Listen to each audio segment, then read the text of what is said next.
Clay Shirky is known as a social media theorist. He is an American writer and teacher.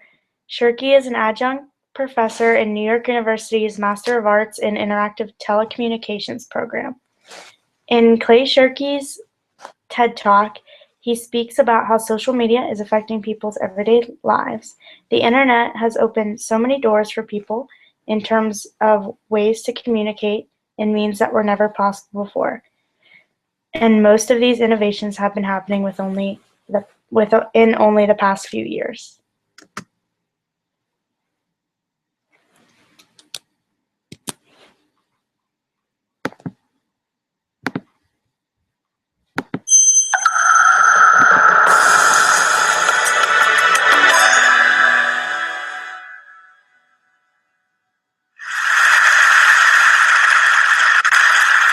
Talk about the transformed media landscape and what it means for anybody who has a message that they want to get out to anywhere in the world. And I want to illustrate that by telling a couple of stories about that transformation. I'll start here. Last November, there was a presidential election. You probably read something about it in the papers. And there was some concern that in some parts of the country there might be voter suppression. And so a plan came up to video the vote. And the idea was that individual citizens with phones capable of taking photos or making video would document their polling places on the lookout for any kind of voter suppression techniques and would upload this to a central place, and that this would operate as a kind of citizen observation, that citizens would not be there just to cast individual votes, but also to help ensure the sanctity of the vote overall. Right? So this is a pattern that assumes we're all in this together. What matters here isn't technical capital. It's social capital. These tools don't get socially interesting until they get technologically boring. It isn't when the shiny new tools show up that their uses start permeating society. It's when everybody is able to take them for granted. Because now that media is increasingly social, innovation can happen anywhere that people can take for granted the idea that we're all in this together. And so we're starting to see a media landscape in which innovation is happening everywhere and moving from one spot to another. That is a huge transformation. Not to put too fine a point on it, the moment we're living through, the moment our historical generation is living through, is the largest increase in expressive capability in human history. Now, that's a big claim. I'm going to try and back it up. There are only 4 periods in the last 500 years where media has changed enough to qualify for the label revolution.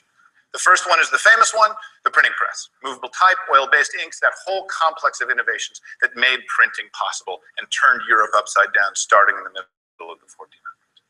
Then a couple of hundred years ago, there was innovation in two-way communication, conversational media. First the telegraph, then the telephone. Slow text-based conversations, then real-time voice-based conversations. Then about 150 years ago, there was a revolution in recorded media other than print. First photos, then recorded sound, then movies, all encoded into physical objects. And finally, about 100 years ago, the harnessing of electromagnetic spectrum to send sound and images through the air, radio and television. This is the media landscape as we knew it in the 20th century. This is what those of us of a certain age grew up with and are used to. But there's a curious asymmetry here. The media that's good at creating conversations is no good at creating groups, and the media that's good at creating groups is no good at creating conversations. If you want to have a conversation in this world, you have it with one other person. If you want to address a group, you get the same message and you give it to everybody in the group, whether you're doing that with a broadcasting tower or a printing press. That was the media landscape as we had it in the 20th century. And this is what changed. This thing that looks like a peacock hit a windscreen is Bill Cheswick's map of the internet.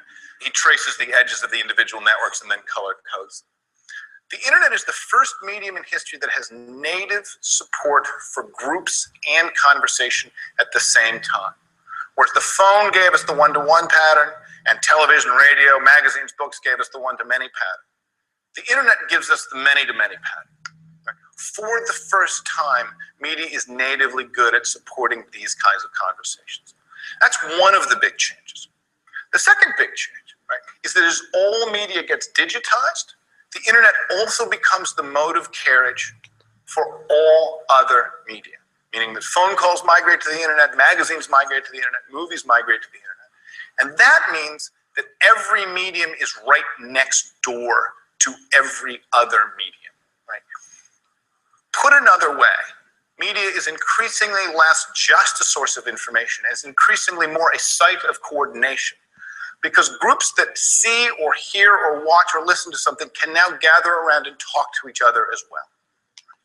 And the third big change, right, is that members of the former audience, as Dan Gilmore calls them, can now also be producers and not consumers. Every time a new consumer joins this media landscape, a new producer joins as well, because the same equipment, phones, computers, let you consume and produce. It's as if when you bought a book they threw in the printing press for free.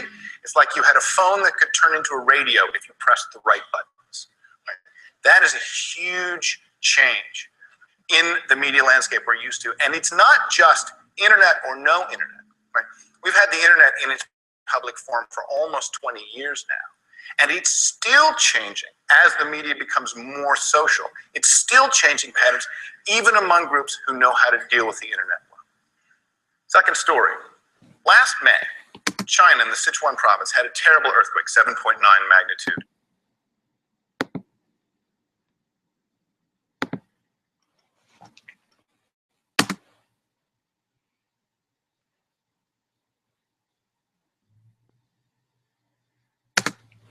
In this talk, Clay Shirky hits on the past 5 major stages of innovation that got us to where we are today with technology regarding communications.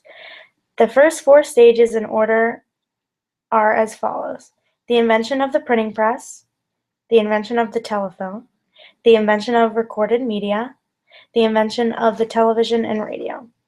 The last and final invention was, of course, the internet.